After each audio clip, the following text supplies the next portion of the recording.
这是一把尘封已久的宝剑，此剑乃中州派掌门的传位宝剑，剑长2尺1寸，透着淡淡的寒光，白光纳日月，紫气排斗牛。此剑可秒杀双面大环这等武器，更是奇形暗器血符令的独门克星。最近江湖上出现了一个臭名昭著的门派，名字叫做血符门。血符门内成员们个个凶神恶煞，四处为非作歹，奸淫掳掠，无恶不作。这不，很快报应就来了。这天傍晚，中州剑派掌门姜子超和其女上京在客栈行侠仗义，救下来一名被逼迫的良家妇女，不惜拔剑，当场斩杀血符门少主，因此与血符门结下了梁子。虽说少主不学无术，武艺一般，但其父武艺高强，睚眦必报。隔天傍晚，姜子超父女行路途中，雨势太大，来到了一间破庙避雨。只见大厅里摆放着2副棺材，名牌上居然写着姜子超的名字。两人大吃一惊，也知事情有异。原来里面埋伏着血符门的杀手，为首的是血符门护法白面阎罗，此行是奉命来下血符追魂令的，通知他们，在明日姜子超60大寿之际，要前往血洗中州剑派。传闻话的白面阎罗便准备离去，只见一个轻功高强的侠客出现，侠客口气狂妄，直接挑衅这群人。嚣张跋扈的白面阎罗却陪着笑，原来侠客便是名震江湖的血公子，江湖前辈血婆婆的孙子令狐雷，就连血符门也得让他们3分。可这令狐雷根本就不吃这一套，扬言明日自己会去中州派拜寿，若血符门还是执意要上门寻仇，自己身为座上宾，定不袖手旁观。随后姜大侠将他们几位拦下来，想领教一下血符门的高超武艺，然后双方便抄起家伙动起来。姜大侠以1对2，依旧游刃有余，父女2人分工明确，逐个击破。这不，姜大侠一剑就送走了一个，而上清就与白面阎罗单打独斗。不过上期宁借上清，武艺平平，这才不过片刻就陷入了困境。关键时刻，令狐雷上前相护，令狐雷说不插手，现在又反悔，气得白面阎罗下了血符令逃走。其实令狐雷的祖母与中州师祖2家经常比试武艺，亦敌亦友。好胜的血婆婆近年也修身养性，2家的局域倒也已经烟消云散。转眼姜子超花甲大寿已经到来，他让女儿和大弟子韩愈快离开。上清不愿抛下父亲，誓死要留下。掌门舍不得大弟子韩愈死去，可若是韩愈知道真相，定然不肯离开。韩愈自小由姜掌门抚养长大，性情敦厚，为人正直，听师命。为了逼走韩愈，他决定用激将法。天刚亮，姜掌门便召集了所有的弟子，直接越寺传宗，宣布传位给2弟子。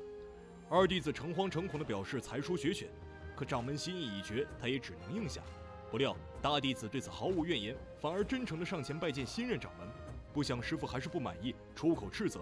韩愈立马道歉，称自己办事不周。眼见时辰已到，可仍无人来贺寿，姜掌门内心已经有了不好的猜想。师父把佩剑给了韩愈和2师妹，让他们2人去外面迎宾。2师妹忍不住替韩愈打抱不平，明明他的武艺在所有弟子中最强，师父却把掌门之位传授给2师兄。韩愈斥责师妹不许胡说。谈话之间，令狐雷的马车来到，听到来人便是血公子令狐雷，师兄妹2人不由大吃一惊，知道血婆婆与中州派素来不睦。韩愈担心这令狐雷是来寻仇的，便没了好脸色，甚至是拔剑相对。此时姜掌门父女急忙赶来迎接，同时指责韩愈对贵宾无礼，更是以此为由将韩愈逐出师门。就算韩愈下跪，师父都不予理会。韩愈纵然心中不舍，万般委屈，此刻也只能含泪离去。可此时血符门已经临近中州剑派，失魂落魄的韩愈在树林被伏击。不过此刻的他毫不知情，只当是遇到了普通强盗。可对方步步紧逼，招招致命，韩愈寡不敌众，被打成了重伤。危急时刻，幸得一老者出手相救，救命之恩，韩愈连忙上前拜谢。得知韩愈已被姜子超逐出师门，老者猜测事出有因，恐有内情，决定带他回去给他说个人情。而血符门已经杀到了中州剑派，对方显然是来者不善，气势汹汹，放言要血洗中州剑派一个不留。于是双方人马瞬间激战在一起。就在这一片刀光剑影之中，2师妹被砍去了1条手臂，上清也被偷袭打成了重伤。令狐雷担心上清伤势，无心再战。姜掌门面对围攻失了手。等到老者和韩愈赶回姜家庄时，门牌内已是尸横遍野。这部《血符门》于1971年上映，本片根据诸葛青云的同名小说改编，是黄峰导演的处女作。灭门阴谋的思路却明显是借鉴了《笑傲江湖》里的青城派和福威镖局。师傅和大师兄又笨又蠢，凌波换上男装就能骗过，所有人也很不可思议。1个半小时，3个人物主线并进，有仇众筹内奸，有神剑，有修炼，有爱情，人物个个丰满，给2大主角足够的功力，断臂女主杀人如麻，这就是真正的武侠该有的样子。张译像徐少强挺拔英俊，但其实有一股阴沉的气质，还是老了之后的大反派角色更适合他。好了，让我们重新回到电影本身。韩愈看到师父的遗体，伤心欲绝，这才明白他老人家的良苦用心。悲愤交加之际，韩愈提剑就走，他要去血符门算账。老者将其拦住，直言他武功低微。韩愈理智回归，求老者传授武功。原来高手是隐退江湖的剑神，本不欲插手，但念在韩愈一片孝心，在这血符门作恶多端，便答应带韩愈回去传授他武功。到了夜里，师祖神尼赶到江家庄，救下了已经奄奄一息的二师妹。原来二师妹未能被韩愈发现。另一边，血符门没放弃寻找韩愈，说好了一个不留，那肯定得算话，走遍天涯海角也得将韩愈捉到。春去秋来，眨眼3年时间已过，韩愈的剑法已经是炉火纯青，已经到了能够下山报仇的水平了。另一边，江掌门的坟前有人拜祭，此人正是死里逃生的二师妹。当年他重伤未死，幸得师祖所救，之后立誓报仇，习得一身武艺。为了方便行事，他便女扮男装，行走江湖，打探血符门的消息。这天，二师妹在一处客栈歇脚，护法白面阎罗带领手下杀过来，双方一言不合便直接打了起来。二师妹的功夫明显精进了很多，现在的白面阎罗已经不是对手。紧接着，打探血符门总坛的位置，得到地址后便放白面阎罗滚了。而二师妹之所以放走白面阎罗，就是想放长线钓大鱼，跟踪他找到血符门分舵的位置。探听到，原来他们屠灭中州剑派真正的目标其实是大师兄韩愈。韩愈的父母死于血符掌门之手，而他说的总坛是师妹藏身之处，是想要把他引去一并给杀掉。听罢，二师妹以韩愈的身份现身，一个人是要把这分舵给消灭掉，赤手空拳面对持刀众人的围攻。不过几息之间，歹人都翘辫子了。既然想知道都已经知道了，那么白面阎罗自然也不必留了，送他去做真正的白面阎罗了。二师妹找到了失魂落魄的令狐雷，同时得知上清半个月前已经离世。当年令狐雷拼尽全力救治上清，可伤势太重，上清还是香消玉殒。另一边，韩愈终于回到了中州剑派，可已经是物是人非，四处一片狼藉，唯有管家江啸在此。很快，韩愈就察觉出不对劲，于是便闯入江啸的房间查找证据。可是房间内根本没有可疑之处，抬头却看见了江啸养的信鸽。晚上，韩愈邀请江啸一起用餐，一道炸双鸽让他露出了马脚。原来此人是血符门洛阳分舵主，他称早已经布下了天罗地网。韩愈不慌不忙地和他玩起了跳绳。此时又有一批血符门的帮手赶到，既然是送上门的，那就不客气了。神剑一出，便是一片哀嚎之声。这3年艰苦学艺的努力没有白费，韩愈的武功早已经是今非昔比，一个飞剑便拦住了王一的脚步，逼问出白袍血符门总坛的位置。然后韩愈便好心送他也上了路。就这样，兄妹二人互相不知，却不约而同地赶往血符门的总坛。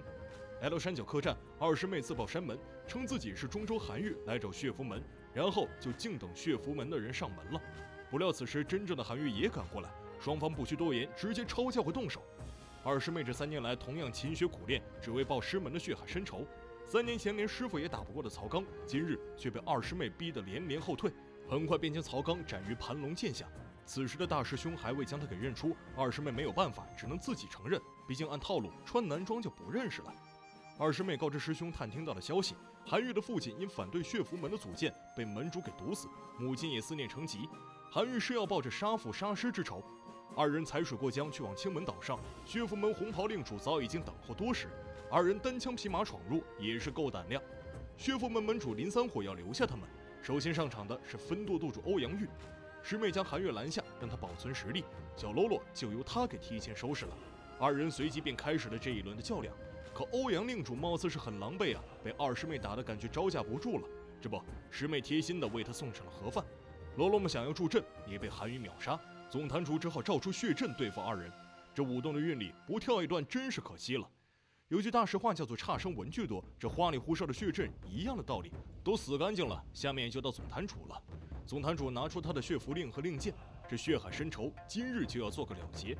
门主的血符令除了毒还有暗技，随即二人便真刀真枪的对上了。